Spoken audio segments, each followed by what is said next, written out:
The reality is that the rates of infection have increased very much in the last few weeks.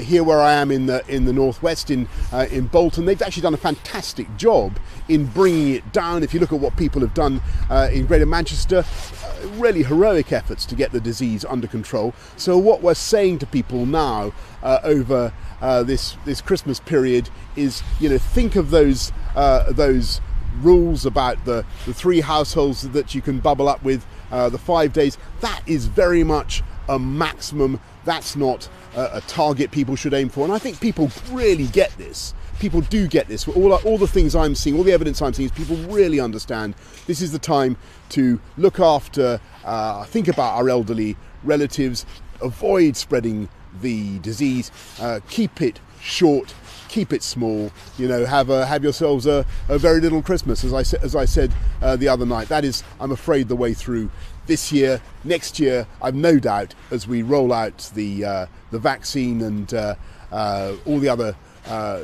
preparation, all the other things that we're doing, it will be very, very different indeed. What we want to do is to make sure that kids are in school, pupils are in school. I think that everybody in our country agrees that is a massive priority. If you listen to the Chief Medical Officer, for the health, the well-being of kids, young people, they've got to receive education. It's part of basic social justice, fairness.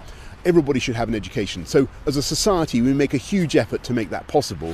What we want to do in January, as pupils come back into school, we want to use that as an opportunity to test them, particularly in the high infection areas, and that's where we'll really be focusing most.